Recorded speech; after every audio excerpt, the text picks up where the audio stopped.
Welcome everyone to Mail Fuzz TV. I am Peter, that is Connor, and we are going to talk about Star Trek The Next Generation, Season 7, Episode 12. It's called The Pegasus. So spoilers for the episode, as always. So this one's a Riker-focused episode that kind of delves into a big event in his past, in his Starfleet career, and also brings on another Badmiral, as the Star Trek fandom likes to call them. But notably, it's John Locke from Lost. It's Terry O'Quinn who's here. So I was not mad to see Terry O'Quinn, I will say. Oh, that's fair. Yeah.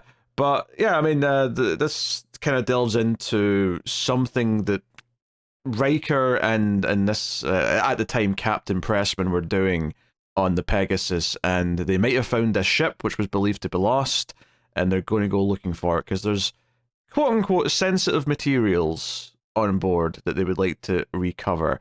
Hey, that's not wrong. It's not wrong. It's not until Riker and him are alone, though, for a scene where they start talking about an experiment and that there's something a bit more to this that everyone else doesn't know, and that kind of brings in where we go for the rest of the episode. But we'll get to all the developments a bit later. What did you think of the Pegasus? It's actually very good. It's easily the best next gen we've watched in a while. I mean, the last one was pretty good. I think this one blows that last one out of the water. I mean, that's fair. I mean, I'm not going to necessarily argue that. I think we've had two good episodes in a row, is what I'm saying, as opposed to. Okay, we had a good episode last time, but I think this one's like an actual great episode. Okay. Well, I know you're a big fan of Captain Picard Day, so that probably obviously helped. Who isn't? Helped out a bit. I mean, that intro with the Picard Day stuff, which is, the kids have all submitted pieces of art based on Captain Picard, and he has to pick some winners. Obviously, it's a comedy intro, as this show likes to do often, and it's amusing for what it is, and Picard's a little bit uncomfortable with the whole thing. But it does actually isn't, because sometimes these are just random little skits that are kind of like, you could tell they've had a list of, you do this as a joke scene for the opening of an episode, and then it'll get tacked onto an episode where it doesn't really have anything to do with the rest of it, and that's fine. Like, that's not a problem that they do that for a lot of these opens, because they're just little fun bits. But this one actually does thematically kind of tie in, because even though it's a very joking way they do it, whilst they're there looking at this stuff, and Picard's there, Troy's there, and Riker's there, Riker starts doing an impression of Picard as he holds up a little doll that someone's made of him, and it's a pretty decent impression, and he goes to walk away with the doll until it's pointed out he should leave it behind, and he sort of does a little wave with it and puts it down. It's all very jokey, but it is kind of setting up this idea that Troy's just explained to him that Picard's a role model to the kids. And this is kind of like a nice little jab at saying Riker also kind of sees Picard as a role model in a much more grown-up way, of course, but that's kind of what that's setting up. And then that loyalty is going to be tested throughout the rest of the episode and directly discussed at numerous points. So it's actually quite a smart little opening. I also like the little beat of Picard getting the call from Starfleet Command and having to explain Picard Day. Yeah, the way he just awkwardly kind of was, well, it's for the children, and he just has this big grin and goes, I'm a role model.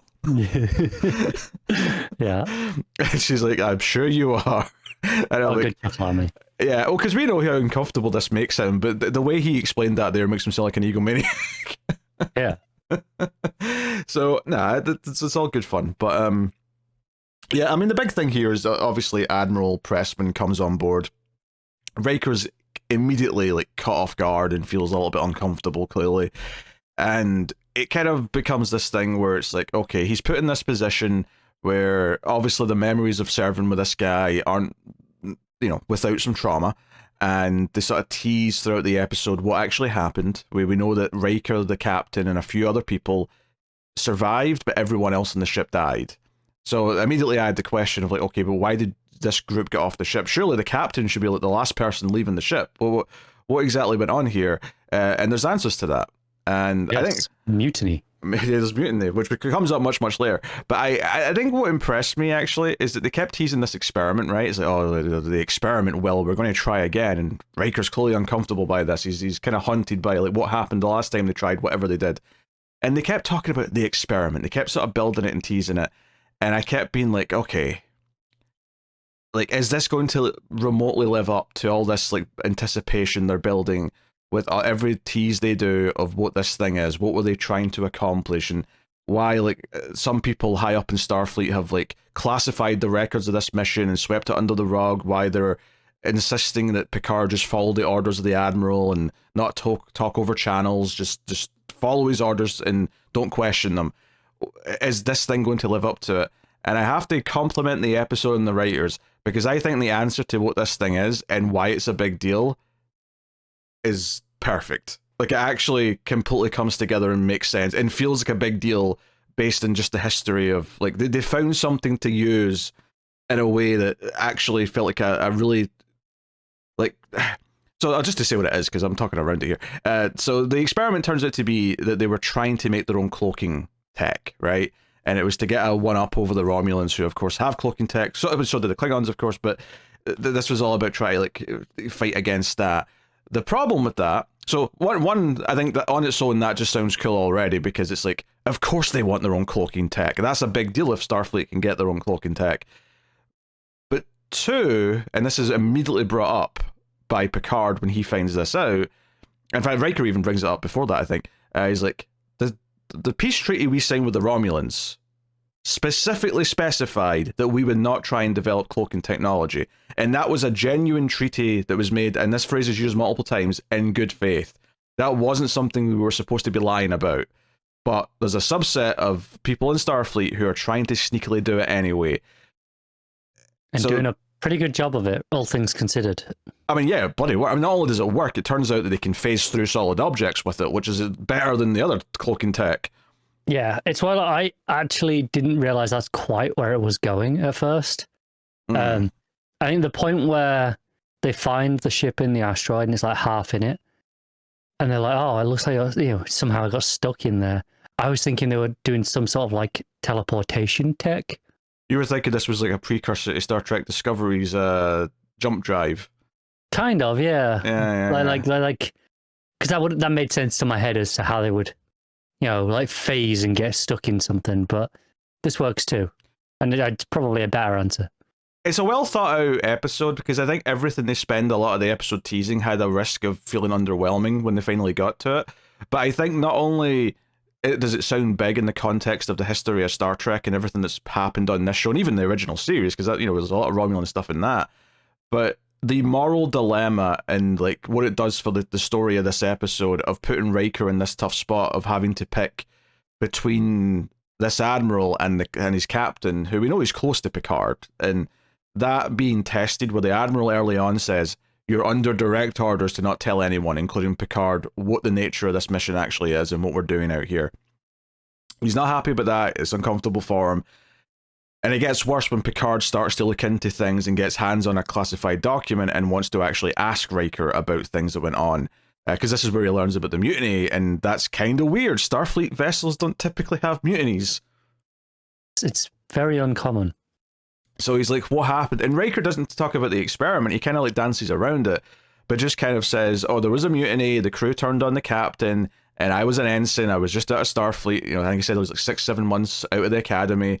And he was taught to obey his commanding officer. So he grabbed a phaser and defended him. And that's why this admiral all episodes been kind of like, oh yeah, Riker did the right thing. He was loyal. He's done this. He's done that.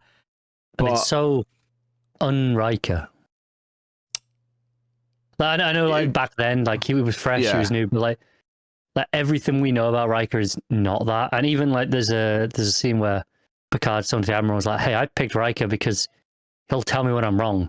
Yeah, he wanted to be challenged. And that was based off of a previous thing that Riker had already done with another captain. Yeah, before the Enterprise, much after his time in the Pegasus. Before the Enterprise, yeah. So it's like this early stuff for Riker is so unlike any version of Riker we've ever seen before.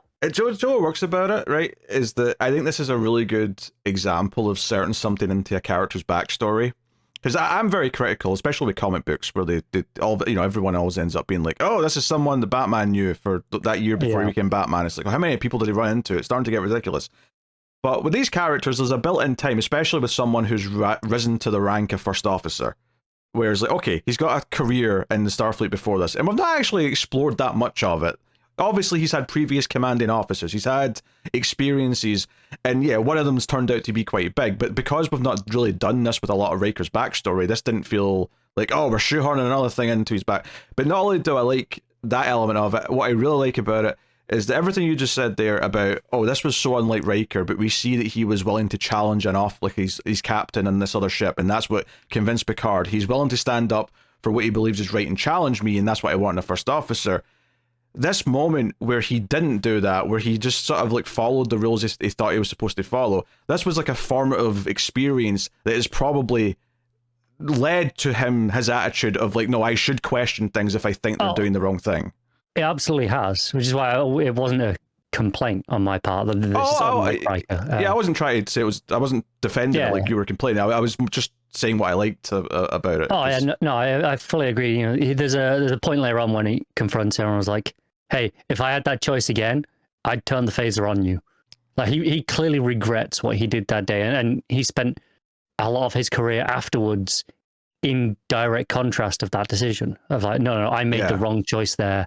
Blind loyalty is not the way to go. Yeah, and it kind of makes it feel very manipulative when Pressman's constantly saying, "Oh, you were a hero that day, and I know I can count on your loyalty again." Like, it feels like he's an abusive father, almost, like saying, "Hey, remember, you did the right thing before. You keep doing the right thing, and we won't." And it's not until that they beam over into the ship, and they're looking at the thing, and Riker realizes, "Oh, this is actually happening. He's going to start experimenting like this again." And because I think early on, you kind of get the vibe that Riker's objection, maybe at first, when he hears that this is a possibility, it kind of feels like, oh, he feels mixed about this because it got people killed.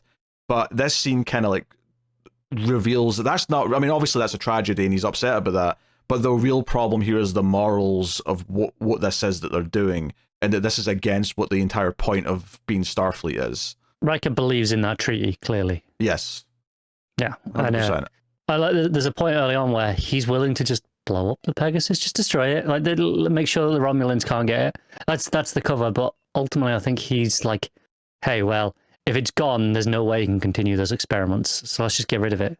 He's trying to thread the needle with that suggestion, and it's not even like an out of nowhere thing. Like, I mean, Pressman does say early on in the first sort of briefing that, you know, our priority is to reclaim it and try and like salvage what's on there, but if absolutely necessary, destroy it so the Romulans can't get their hands on it. So it doesn't even feel like Riker's jumping to some ridiculous idea. He's jumping to it early, definitely, willingly. Like, go, hey, maybe we should just destroy it. But like I say, it's not out of nowhere. Yeah, it's sort of he's sort of working in the confines of what's been presented to him. Which Pressman's not happy about. It leads to kind of a heated, like, come see me in the captain's ready room moment.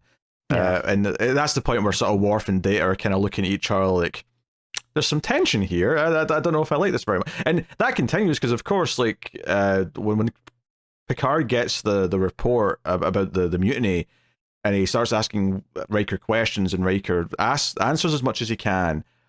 But Picard does get a little pissed when he realizes that Riker is withholding something. That he's holding back here, and this is all very suspicious, and there's more that and Riker gets to a point where he doesn't, you know, betray the order, but he does acknowledge that there is an order not to tell him, which Picard's not particularly happy about. And he says, okay, I get it. He's an admiral, I'm a captain. I can't force you to disobey that order. I'll just have to trust that you'll not endanger this ship. But if this goes sideways, I'll have to rethink you being my first officer. And I think he is hurt, and I think it kind of flies in the face of why Picard said he picked him in the first place, is that he's expecting him to challenge the Admiral here because it might be the right thing to do. And I think Picard's sixth sense as like an experienced captain is saying to him, there's something fishy here. Like, I clearly don't have all the information, and you do. So yeah, and he indirectly threatens Riker with a demotion if he doesn't make the right decision, the right call for Starfleet, and you know, morally the right call, as opposed to just following the orders. Yeah, what I like about it though is I don't think Picard's doing it out of like, I'm angry so I'm going to threaten you. I think he genuinely feels hurt because, like I said, this directly flies in the face of what he likes about Riker in the first place. I agree. And it's a case of, well, if you're not going to stand up for what you believe in, like I thought you were the whole time, what's the point in even having you there? So, yeah, all that stuff is really great. And, once they get to the sector they're scanning, there's a Romulan warbird looking for it as well. I actually really like this first scene where they talk to each other, right? Because Picard goes into red alert, but it's, oh no, the warbird's hailing us. Oh, let's see what they're going to say. It's like, it's this really sort of slimy, like, we know we're both lying. We're both lying about why we're here. Yes, we're conducting research on gaseous activity in the sector. And Picard's like, oh, that's funny, because that's what we're doing here. That's weird. And then it's just all very cordial, but with both of them knowing exactly that they're both here looking for something, the same thing. And so this threat of the warbird being around is also used to kind of dangle some tension here or there. Yeah, and it does pay off quite nicely later, because it traps them inside the asteroid. Yeah, they seal them inside the asteroid, because that was a big moment in the episode where they realize it's inside this asteroid, and immediately Pressman's like, hey, just fly in. Like, this is how we do it. It's a big enough gap. And Picard doesn't like this idea. Data points out, it's theoretically okay, but, like, we don't, like, typically Starfleet, like, starships aren't supposed to go inside physical objects like that. So there's maybe unforeseen things. It's maybe a bit risky. And the Admiral's like, I've made my decision. That's an order. And he just, like, pulls rank on him in front of everyone. And Picard just, like, he follows the order, but he lets everyone hear when he says to Data, Mr. Data, put an entry in the log that I am obeying this order under, like, like, not protest, but, like, after a specific, like, It was against my wishes. Yes, yeah. He's making it clear that he does not agree with this course of action, but he will follow it for the chain of command. So tensions are there and all the rest of it, and it leads to Riker and Picard beaming over on their own, which is again Pressman's wishes. No one else should see what's going on here, and that's when Riker finally turns and says, "Okay, you know what? No, this is bullshit. Like, we signed that treaty. This is wrong, and we can't be doing this." And it's when they come back over to the ship and they've realized that they've been sealed in by the Romulans. The Riker, after they're sort of weighing up their options, he just turns and says, okay, Picard, here's what's happening. And this is where we find out as well. And this is what's so good about this moment, is that they've concealed this from us. So when he turns and says, this thing is a prototype for a cloaking device, and then, like, all the reasons why that's particularly unethical kind of start pouring out in the conversation. And it leads to some great moments where, first of all, Pressman says, all right, Riker, your career's done. And then he turns and says, I'm taking command of this ship. Mr. Worf, arrest the captain. And Worf just sort of looks at them and goes, I don't think I will. I'll just fold my arms. Stand it. Yeah, well, because it's really nice, because this whole idea that his crew mutinied against him, and now he's going to try and like not have them mutiny against Picard, because it wouldn't be called that because he's pulling rank, but this idea that he tries to turn the Picard's crew on him, only for all of them to immediately be like, yeah, that's not happening, sunshine. And this is why, like, again, go back to the opening jokey scene. They all appreciate Picard. Yes. Like, he is a role model to the whole crew, not just the kids. Yes, they believe in Picard, and this is the loyalty that he's earned through the years of service. So all this was really good, and it's like, hey, it's also a phasing thing, so we could phase through the rock, and once they go through and they have a whole build up of like, oh, this is tense, and they fly through the side of the asteroid or whatever. Once they get out, Picard's like, okay, the warbird's right there, decloak, and Pressman's like, what are you doing? No, if they see us decloak, they'll know that we've got this, and that'll cause so much whatever. And Picard's like, I gave an order. And the decloak, and he's like, hey, message across to the warbird that their government's going to hear about exactly what happened here. And then he places the Admiral under arrest. And Riker volunteers and says, hey, you need to arrest me too. I knew about this, like, put me in the brig. So, he's owning up to it as best as he can, and the final scenes are Picard coming to see him and being like, look, there's going to be an investigation, you're going to be asked a lot of tough questions about everything that happened here, but ultimately kind of like praises him for like, hey, when the time came to make the decision, you did the right thing regardless of the consequences to you, and that's why you still deserve to wear that uniform. So, I think it's safe to assume Riker will not be going to no Starfleet jail forever. No, I mean, I think in a modern show they'd have him disappear for a few episodes, like while this is all going on. I don't think they're going to do that in this show, but I think a modern show would do that. If they do that for some reason, it's because the actor needed a break. Yes, They had a schedule break for whatever reason. They're like, oh, hey. And obviously they could have someone vanish for a few episodes anyway. They do it all the time. But if there is one coming up now, that's why. Not for any actual writing reasons. Yeah. So, but honestly though, this was a really good character-focused episode that really, I think, in some ways, was probably the best episode we've had for Riker. Not that he's not had good episodes that focus on him, because he has, but this is maybe the one that it feels like, oh no, I understand his character better because of this. So this was a real like sort of test of him. I think it's this one and the one with his like clone.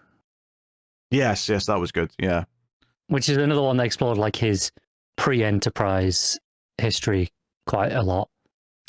Yeah, because there's a few little things, of course, we didn't really talk about that I appreciated. Like, there's a scene where he goes to medbay and he's like pissed at himself because he knew what he was supposed to do, but he didn't block a hit and he's got an injury. And he's like, oh yeah, I should have blocked it, but Worf hit me and I'd be dead right now. I'm such an idiot. And you can tell that that's not really why he's upset. He's upset because there's this idea that he knows that he's supposed to do the right thing, and he's not doing it, and it's eating at him. You know, and it's not about the chain of command. The entire conceit of this episode is that he knows the right thing is to not follow the chain of command in this case. Which is what the whole thing's about. So all that stuff's really good. What I actually thought was interesting is when they're catching up early on, Pressman says, "Oh, how long have you had that beard?" And he says about 4 years, and I'm like, wait a minute, like, wait, so I can only assume that the last 6 seasons of this show aren't 1 year each in terms of like actual real time. Then did you get it in season 2? He's had it since the start of season 2, yeah. Okay, I couldn't remember if it was season 2 or season 3. Nah, it's 2. It was only season 1 he didn't have it. So even like accounting for that, it should be at least 5 and a bit years. Yeah. If it was 1 year per season, which it doesn't have to be. It doesn't. That or he's just throwing it out there and he's wrong and just misremembering. That's also possible. Yeah, it doesn't matter. This is not important. It just caught my ear as he said it. But no, it's a fun moment. This was really good. I had lots of. I think it worked both in the sense of the personal story for Riker, but also the larger implications of what the experiment is and what but both the idea of like how important cloaking tech is just in the entire context of Star Trek and who has it, because we've always known the Romulans and the Klingons have that and the others don't, and that's been a big deal whenever they've encountered them. But the idea of like it betraying the ideals of Starfleet to try and go back on a treaty like this and do it in secret, like I think all of this just all clicked together really well, and I found all that very satisfying. Yeah, I think, like I said, I think it's a great episode. Yeah, so very little to complain about. Yeah, all right. Well, there you go. That's the Pegasus. I have nothing to add really. So we have another Next Generation episode coming up because the original release schedule is 2 in a row before we go back to Deep Space Nine. The next episode is called Homeward, and here's a description on IMDb. In an attempt to preserve a race of people on a planet being bombarded by storms that would kill them, Worf's foster brother violates the Prime Directive, leaving the Enterprise crew in a difficult position. Okay, I assume the debate's going to be coming down to, was it the right thing to save them but break the Prime Directive? Like, how important is that ultimately? Yeah, I think whenever we challenge the Prime Directive, it like there's been some duds try to do that, but there's also been some great successes. It's been a hit or miss. Yeah, so it could go either way, I think. But okay, this is intriguing enough. So we'll find out about that next time. But let us know what you thought of the Pegasus in the comments below, and of course you can like, subscribe, all the usual stuff helps us out a bunch. And you can support all the content and help keep it coming over at patreon.com/MailFuzzTV. Check out MailFuzz Movies, the other channel we've got where all the movie podcasts live, including a sci-fi movie podcast, if that sounds interesting, based on your Star Trek enjoyment. But that is the show. So thank you very much for joining. We do appreciate it. Keep watching Star Trek. And somewhere out there, Wesley Crusher's also making some illegal experiments, but they're more like sex robot in nature.